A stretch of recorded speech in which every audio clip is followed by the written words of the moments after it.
Welcome in for an off-season edition of Jay's Sports Bar. Special guest today, the Boise State head football coach, Spencer Danielson, joining us in studio. First time up here. Thanks for making the trek. It's actually first time I was invited, Jay, so let's make sure we get that straight. You have an open invite, obviously, anytime you want to stop by. We do have another special guest that's going to join us there in just a second, too. Somebody very close to you, but just focusing on you for a second. This is Jay's Sports Bar, so I always like to begin. What's your drink of choice, your go-to? I mean, my go-to, obviously, as a football coach, is a protein shake, Jay, and I have to start out with that. But then I'm a glass of red wine. Okay. And it's not maybe the good stuff people talk about. It's driving home, gas station, bottle. Come on home, let's go. What's a protein shake? Whatever Coach Hilgarth has for me. Whatever core powers, I'm in. All right. How's life since the Fiesta Bowl? What a crazy season. I mean, even after coming back home from the Fiesta Bowl, just kind of like hit me like Mountain West Championship game. I see you in New York. We're at the Fiesta Bowl in Arizona. Like, I've been doing this for 14 years, Spencer, and it was one of the more enjoyable, wild seasons since I've been in Boise. Yeah, so proud of our team. I mean, just like anything, once one thing's over, you're quickly moving on to the next. And trying to take some time to look back on the season. Just so proud of our team, reestablishing the standard in Boise, getting the playoff, winning the championship back-to-back years for the first time in history. There's so many things to be excited for. And then for me, it's now excited to push past, right? The best is still to come. How can we do it better?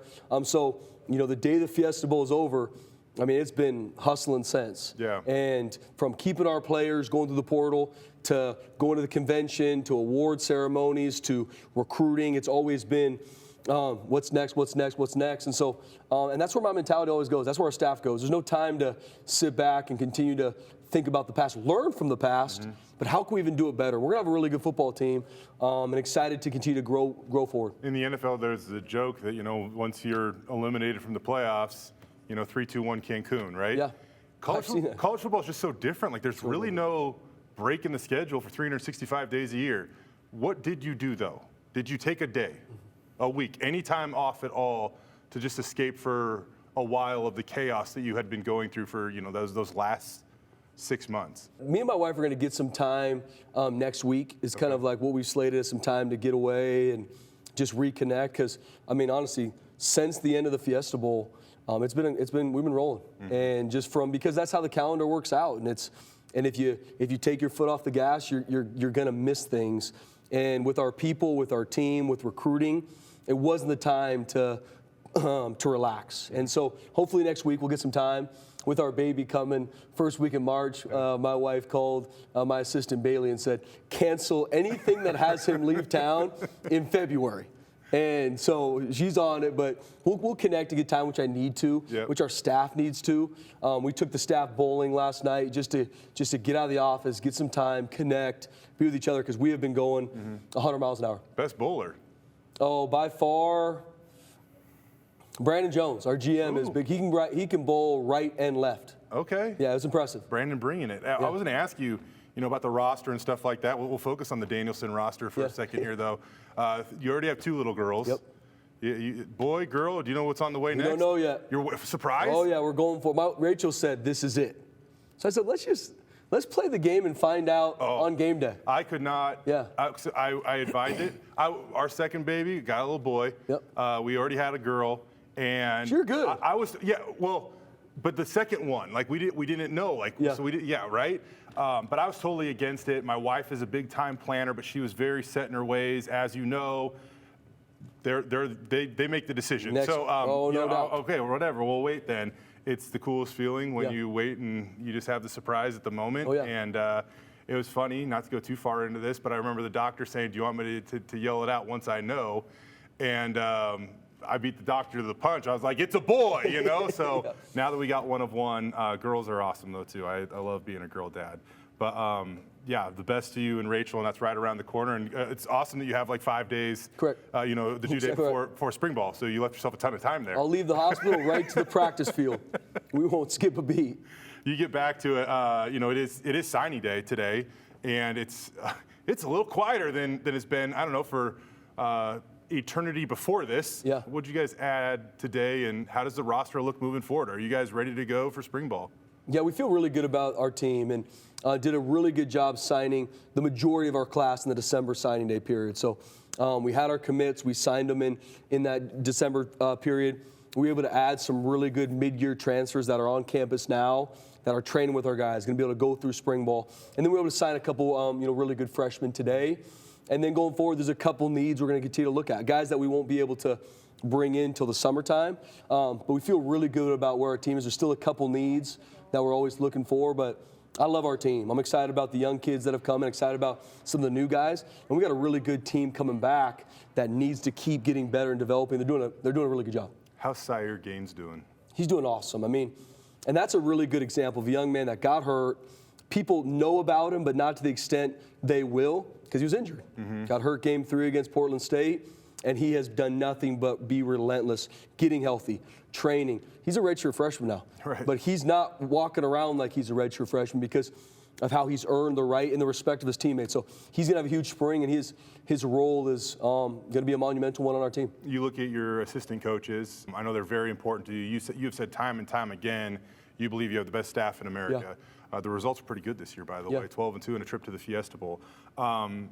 What have you and Jeremiah Dickey, the athletic department, done to show you want to keep good people in Boise? I mean, we recently saw that Eric Shenander is now the highest paid assistant coach in the history of Boise State, and you were able to retain everybody else. So the fact that you are now going into year 2 and your offensive coordinator was on staff last year, you don't have to worry about replacing your defensive coordinator. If you go back and you look at history, every time Boise State's won a Fiesta Bowl, their coaching staff has been picked apart, and you've been able to keep yours together. So what does that mean to you going into year 2, not only to have those guys for continuity, but to make sure that Boise State Athletics is keeping good people here? It's huge, Jay. Yeah, so, I mean, first off, we win the championship game. There's about a month till the Fiesta Bowl. I'd say 7 or 8 of our full-time assistant coaches had multiple job offers to leave Boise State, turned them down. Not because, hey, Spence, I need more money or else. That's not these coaches. They want to be here. They want to be a part of this team.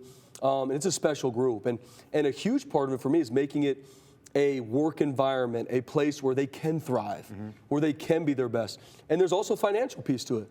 And I appreciate JD and our supporters so much because we got to continue to push the needle. High expectations at Boise State. There should be.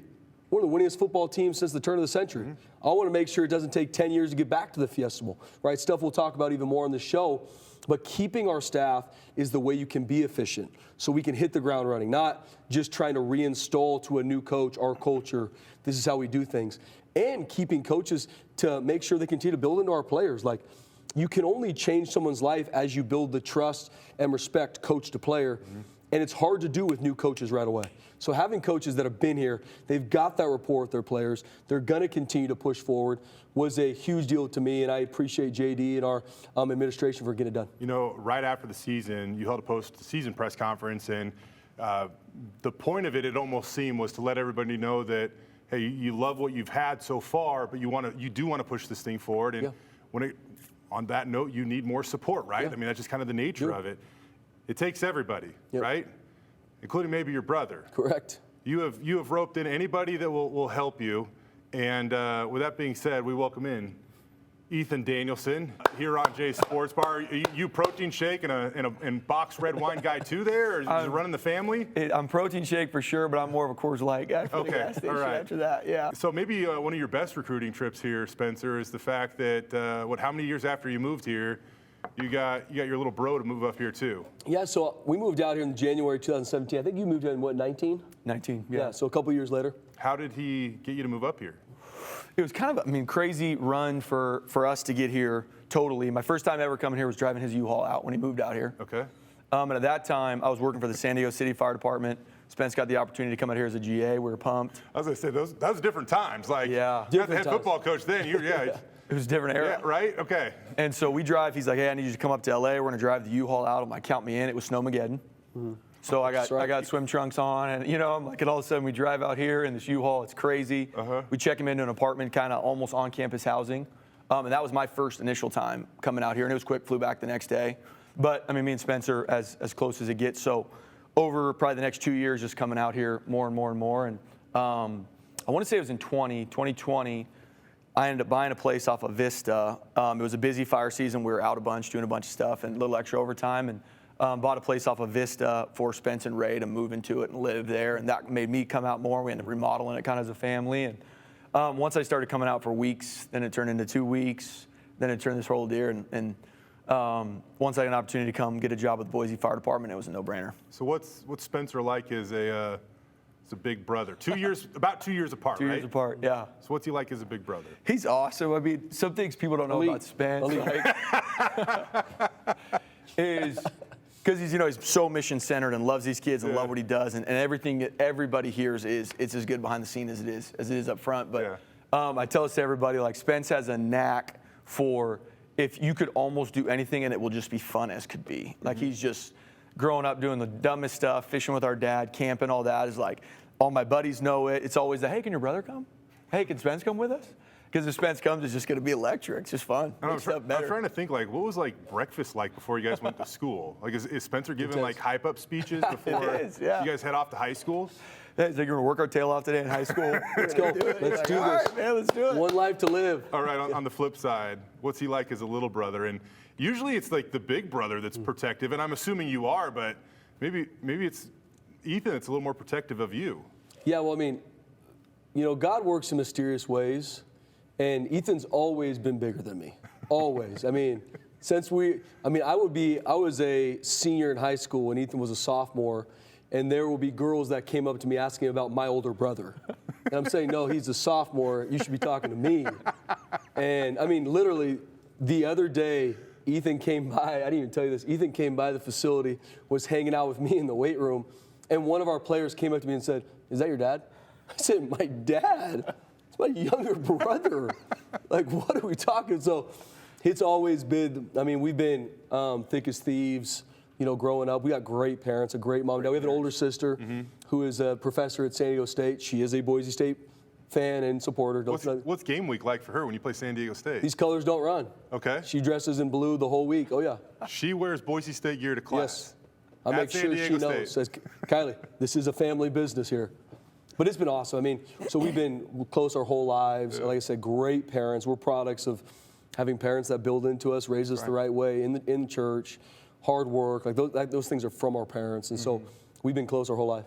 So, did you guys get the chance to play football together growing up? And you kind of played I don't know if it's unassuming position, but you are this defensive guy, right? Defensive background, but that's not necessarily who you were in high school, apparently. Yeah, I mean, growing up, I thought I was the second coming of Peyton Manning. If I'm be honest with you, I still think a lot of people missed on me as a quarterback. Coming out of high school, I played. So at a small Christian school, Horizon High School in the heart of San Diego, as a senior, I played quarterback, played defense, but played quarterback, going both ways, small school. And Ethan, who played linebacker, played offensive line to protect his little older brother, if that makes sense. And did a great job. He was 200 pounds playing left tackle, battling for me. And I tell this story a ton, like my senior year, last game of my senior season, once again, Ethan playing left tackle, I'm playing quarterback. I get, and the story grows as the years continue to, as it should, pile up. As it should. It's a fishing tail. I think, last play of the game, I don't know, I throw a pass, and I get late hit by this, probably 6'10" D-end monster. SEC kid. Yeah, obviously, had to be. Definitely. Definitely had to be. Yeah. And out of nowhere, I'm laying on the ground, just got smoked by this guy, and Ethan comes over, pulls the guy's helmet off, and just starts wailing on him on the field. Flags are going everywhere. Ethan gets kicked out of the game. And come to find that Ethan was suspended of his next junior season. Okay. And so fast forward, we'd be going through the next couple months, years, and if ever Ethan needed anything, he'd be like, "Dude, I gave you 1 year of high school football. I mean, I sacrificed 5 games for you. You can at least pick me up." You know what I mean? So he's got that trump card on me whenever he wants to. What was going through your mind at that point in time? you see Spencer down on the ground and just instincts take over? Instincts take over, yeah. Yeah, it was a playoff game, and it's kind of one of those, like, played linebacker, played left tackle, and you look and see your brother on the ground, and it's just, that means more than anything else. You go for it. Crazy. At what point in time did you sign up to play left tackle? So my sophomore year, I played linebacker, and then I played tight end a little bit too. Not that big and not that athletic, so not the world's greatest tight end.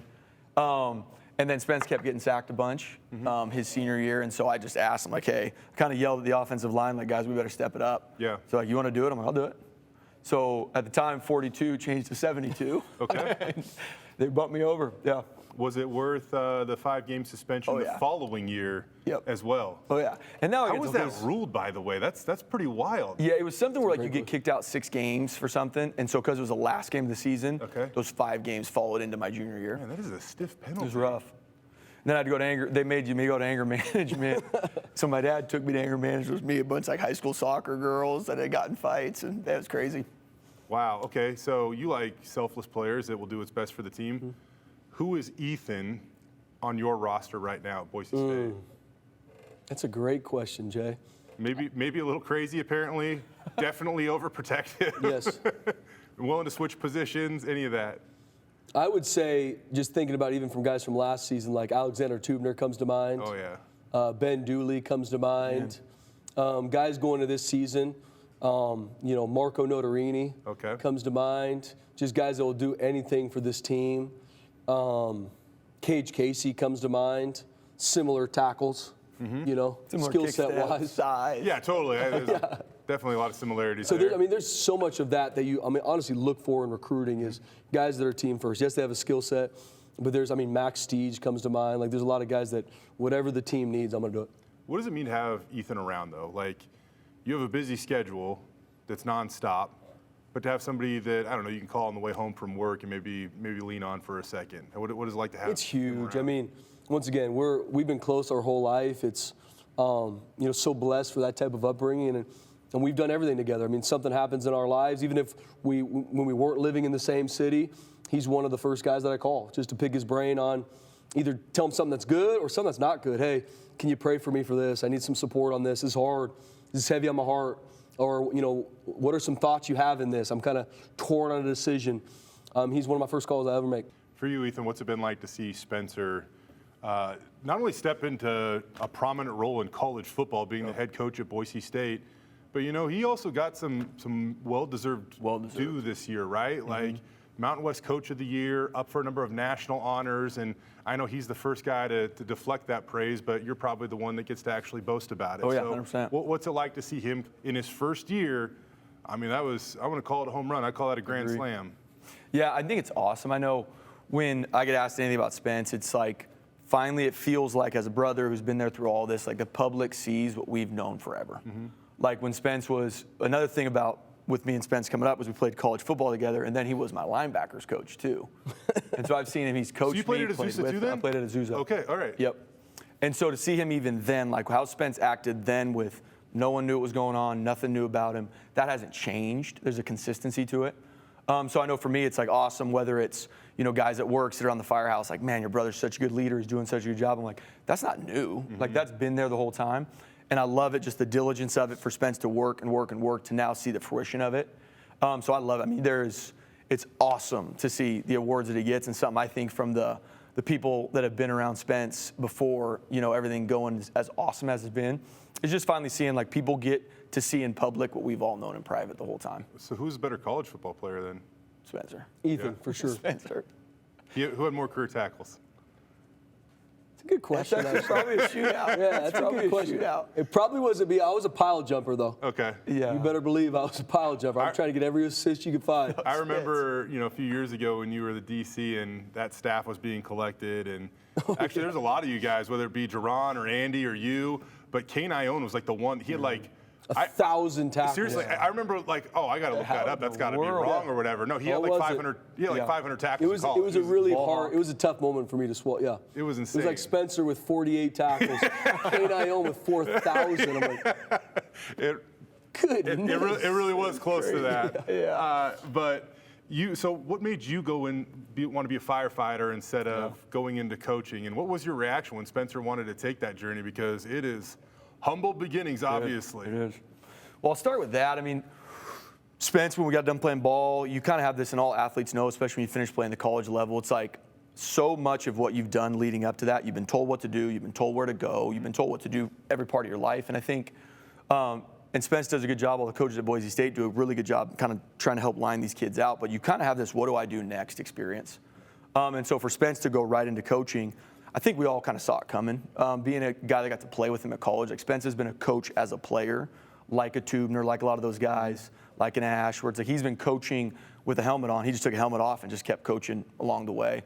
And something I think Spence talked a lot about our parents. We have the most unbelievable parents in the world. And one thing they instilled in us is like, if you have something you think you want to go do it. Like there's nothing that should stand in the way of that. Not because, like you said, there's humble beginnings. Not because some stuff people don't know about Spence. When he came to Idaho, they couldn't afford enough for Rachel to move out here. So they did long distance as a married couple for a year. Right? Some parents, some brothers will be like, oh, don't do that. But my folks are like, no, if this is what God has you doing and you feel like this is what you should run after, like absolutely run, and we will support you the whole entire time. And I'm the worst guy to call if you want to go do an adventure, because I'm the guy that's like, yeah, quit everything, go do it. Quit everything, go run after it. And so through it all, it was like, absolutely, man, keep running. Like, he's like, hey, I got an opportunity to go GA at Boise State. I'm like, cool, when we driving the U-Haul out. And so being with him that whole entire step of the process, and I think, I know for me as a younger brother, you see kind of, it's talked about a lot today in any leadership book you read or any leadership podcast, but there's this deal with environment, right? Man, you are a percentage of the 10 people you surround yourself with. And so for me as a younger brother, like when you're the environment you've been around, the closest person to you your whole life is this person that's just chasing after their dreams, treating people the right way, working hard after everything. You underneath that, like, God, I better pick something that's worth it too, right? You don't want to just be like, I guess I'll go see if I can make a couple bucks. Like, you want to pick something that's worth it. And so for me, out of Azusa Pacific, there was kind of some of these classes that got you to see what you want to do next. And I know my big one was I want to do something that the better I am at my job doesn't just make me more money, but it makes people's lives better. And so I got kind of pointed toward becoming a first responder and started for the San Diego City Fire Department and now been with the Boise Fire Department. It's the best thing I could have ever done. You talk about going on adventures. I want to get to an adventure you guys are kind of currently going on at the moment in a second here, but I want to look back really quick. You guys got like a fun childhood adventure where Ethan got you into trouble or something? I have a feeling you were the guy that pushed the limits, but I don't know. I could be wrong. Oh, probably. Spencer was. Oh, yeah. No, trying to think if there's any. Never. No, we did a lot. Like my dad, so like our big thing growing up was Yosemite, Yosemite National Park. My dad took us there every year. My family took us there every year. And so my dad actually kind of pushed the envelopes. Like we were on the backside of Half Dome, so like the famous mountain in Yosemite. My dad, I think, took me up in a backpack when I was a couple years old and Spence. So like my dad was the one that's like, hey, let's go push the envelope a little bit. Okay. Back to the current days now. So he was willing to beat somebody up that broke your collarbone. Oh, yeah. Now, what is it? His next mission apparently is to reach out to every business in the state of Idaho. And like I said, following your last press conference, you were very passionate that you want to reach out to every business in Idaho. Apparently, this offseason. Do you really mean every business, by the way? Everyone that would listen. Okay, yes. every business that would listen in the state of Idaho, and let them know that Boise State would love their support. So tell us a little bit more about this Built Different mission here you're on. Yeah, so, we get done with the Fiesta Bowl, and obviously it's not like this was something new. We knew this offseason with revenue sharing, where college football is going. I truly believe that God has called me to this place, just like you, Jay, and everyone else. And I want to make sure we have the biggest impact and don't miss these moments. And I don't want it to be, a long time till you go back to this bowl. Like, this community deserves a team that is on the cutting edge in college football, in the playoff. Like, this community deserves that. And it's my job to make sure it gets done. And we have so many things that are amazing about this community. 7 games, 7 Souths, phenomenal group of players, one of the best AD in the country. Like, there's so many things you could look at that say, those are positives. A huge push is just the financial piece. Like, that is really where we are missing in compared to the teams that we got to consistently go beat from either staff salaries or what's coming in regards to how you can take care of players. So instead of looking at it, and what a lot of coaches end up doing is just pointing at the problem. For me, let's find solutions. And so thinking about it, talking with Ethan, talking about JD, from Coots to coach, like this is a team effort to let's go get this fixed. And there's 180,000 small businesses in Idaho, 180,000. And if everybody can just give a little, and this is a blue-collar community. That's what you love about this team. They show up for their team. They support their team. They're involved in their team. And so I just want to get the mission out to where the game has changed. The landscape changed. It's not because I wanted it or someone else wanted it, but this is the landscape. And if everybody can help support our program, we will continue to push forward to new heights and be a team that is always on the cutting edge in college football. And that's essentially what the Built Different program is There's a couple different levels of giving, from $500 to $1,000 to $2,500 to $10,000 to whatever you can give. That's tax refundable, that can help support our program. And most importantly, keep our players here in Boise. Everything we do is to support these kids, to grow them from being not just a football player, a man, and to make sure they're going to be champions in life. But it takes them being in our program to do that. To see these kids' lives change, it takes them being in here a year, a freshman, sophomore, growing, developing. That's how you change their life. And if we can't consistently keep our players here, we're not going to be able to impact them and change them, and we're not going to be able to have the sustainability that we want. I think I go back to the Moneyball era with the Oakland Athletics, where they just kind of found a different way to do it, and now you have this small market team that's basically paying this roster peanuts, competing with the New York Yankees, the most expensive team in baseball. And I mean, that's really what this is. If you go back and you look at the teams that were in the college football playoff compared to you guys, I mean, Indiana was the closest in terms of what their football budget is, and it was still almost twice yours. You look at Ohio State or Georgia, it's almost 4 times what Boise State's budget is. I think that I went back and looked at it, and I believe Georgia and Ohio State's coaching staffs alone each make more money than it basically costs to run the entire Boise State football program. And so there is like a massive gap here. When you look at your players in the NIL era, clearly you can't pay them not only what they could get elsewhere, but what they're probably literally being offered to go elsewhere. Is there anything that says or makes you feel like you're doing this right, knowing that those guys continually choose to be here over being somewhere else that they can make more money? Yeah, absolutely. I think just like anything, these guys have 4 or 5 years in college. Hopefully they all live till they're 100. So this is a very small point in their life, but can absolutely change everything. And that's why for these players, for their families, I know without question there's no better place to be developed than Boise State football, because that's all we focus on. And so, yes, maybe there's places that can pay them more money. We're trying to make that to where it's less. But I believe long term for their life, they will be more successful in life, be a champion in life, because they're here better than anywhere else. And I believe that.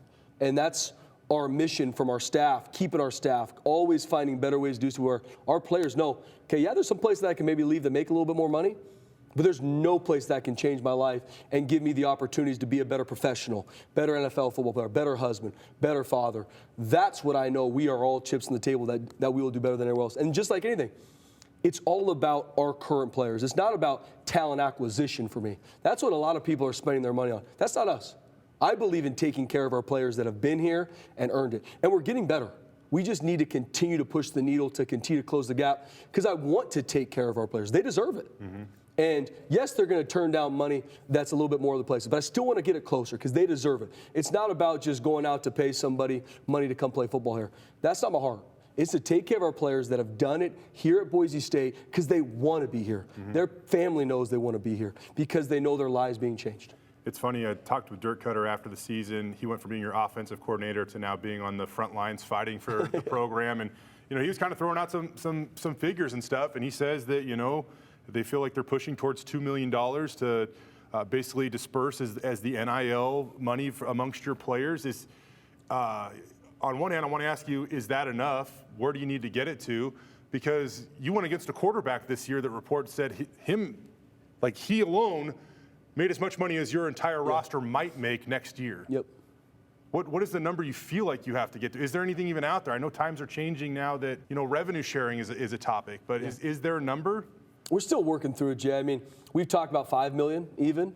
I'm not too focused on what the end number is because just like anything, that's a goal. We could set whatever that is. To me, it's the process over the outcome. And that's where this Built Different program we focus on is. I'm trying to make sure everybody knows the heart of this football team, what we need, and that we need everybody's help. What comes from that, we'll see.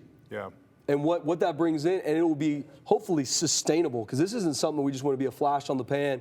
All right, 2025 football season, and then here we go, we'll try our best. Like, I want this to be sustainable. So in regards to exactly what that number is, haven't spent a ton of time. Thought about $5 million, heard some different things. To me, it's, I want everybody to know my heart. I want everyone to know of how we are developing these players. Because this is a mission. This isn't, all right, I like watching football, and so I'm going to give some football. No, if you believe in putting money into develop these kids' lives on and off this football field as men of faith, as men that impact like future husbands, future fathers, yes, football players. Like that's my mission, is people are donating to help develop these kids on and off this football field. And if that pulls at your heartstrings, please help us. And where that gets to, we'll find out. I guess the thing that I was even trying to point out there is you guys have pushed to get it to maybe $2 million, but you're still a long ways from where you even feel like you might need to be. Yes. So how and it's just like something like expectations are through the roof at Boise State football, and you want them to be. Right. It's one of the best football teams in the country since 2000. And it needs to stay there and even honestly improve, be better. Like I said, the stakes are high, and we need to continue to push forward. And you can see there's disparity in college football. We need to close that gap, and we're not going to make it overnight. And we might not get there this one off season, but let's get closer. And then this time next year, let's get even a little bit closer. And that's my push. So you have 180,000 small businesses in the state of Idaho. So you're just going to, probably sit back and hope they come to you, right? Or is there another plan? We got a lot of things we're working on right now. One of them's talking to everybody that can listen. Media-wise, trying to get in anybody's home we can. Just so they can hear my heart. Once again, it's not just, all right, give us your money so we can make a new locker room. Like, this is for people. Yeah. This is for players. This isn't for this is for people. And it's to keep them here so we can develop them. Then it's a lot of cold calls, honestly. Like, I've got a list of cold calls, like my brother or something, like, and Ethan brought up this idea of really essentially crowdfunding. Like, we got to engage the community. And so I said, I'll make my calls. I'm calling random, and you should hear. Sometimes I call, hey, this is Spencer Danielson, the head football coach. And I hear, no, it's not. Who's it really? I'm like, no, it's Spencer Danielson, the head football coach. I'm calling to see if you want to support our program. You're picking up the phone and calling people? Oh, yeah. I got my calls every day. How many calls you try to hit a day? Is there an average? I'm trying to get and I was on the road recruiting. I did about 30 yesterday. Wow. Oh, yeah. Takes everybody. Jay, we're going to get you a list, too. So how'd you rope Ethan into this? And Ethan can speak to me. Ethan's only saving lives half the time, and now apparently he's being a salesperson on the phone the other half of the time, cold calling people.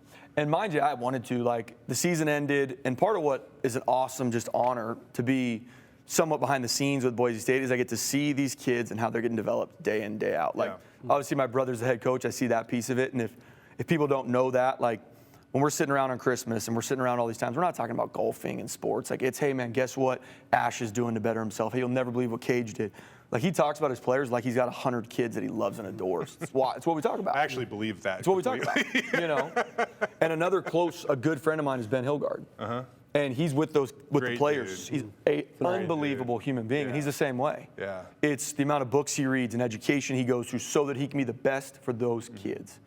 And so the season ends, me and Spencer are just rapping out about what kind of the needs are, how can we make sure we keep this thing rolling. And I just get maybe protective. We talked about it a little bit earlier, but like, I want the dudes that want to be here, I don't even want them to be hard for them to stay here. Like, they want to play for Spence. They want to be around the guys. They want to be around this community. And so it started with me just being like, hey, man, how can I help and get kind of in this world a little bit?